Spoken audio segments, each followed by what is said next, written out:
Hello guys, ഞാനിന്ന് എനിക്ക് വന്ന മാറ്റമാണ് ഞാൻ പറയാൻ പോകുന്നത്.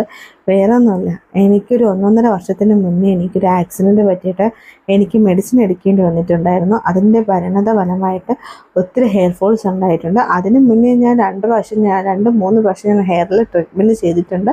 പക്ഷേ അതിൽ എനിക്ക് ഹെയറിൽ യാതൊരു പ്രശ്നം ഉണ്ടായിട്ടില്ല. ഞാൻ കറക്റ്റായിട്ട് ഹെയർ സ്പായൊക്കെ എടുത്തിട്ടുണ്ടായിരുന്നു. പക്ഷേ ഈ മെഡിസിൻ എടുത്തത് കൊണ്ട് തന്നെ എനിക്ക് ഒത്തിരി ഹെയർ ഫോൾസ് ഉണ്ടായിട്ടുണ്ട്. അത് കാരണം എനിക്ക് ഹെയർ ഈ ട്രീറ്റ്മെൻറ്റ് ചെയ്ത ഹെയറിനെ കട്ട് ചെയ്ത് കളയേണ്ടി വന്നിട്ടുണ്ട്.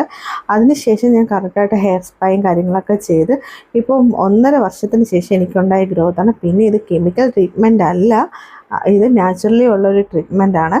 അതുകൊണ്ട് തന്നെ ക്രീമാണ്, പ്രോട്ടീനാണ്. അപ്പം വൈറ്റമിൻസും പ്രോട്ടീൻസും എല്ലാം കൊടുത്ത് നമ്മൾ ആ മുടിയെ നമ്മൾ ഹെൽത്തി ഹെയർ ആക്കി എടുക്കുന്നതാണ്.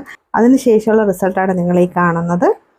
പിന്നെ ഞാൻ അതിനെ ബട്ടർഫ്ലൈ കട്ട് ചെയ്തിട്ട് നല്ല ഭംഗിയായിട്ട് നല്ല സ്റ്റൈലായിട്ട് ഞാൻ ഇട്ടിട്ടുണ്ട്. അപ്പോൾ എങ്ങനെയുണ്ട്?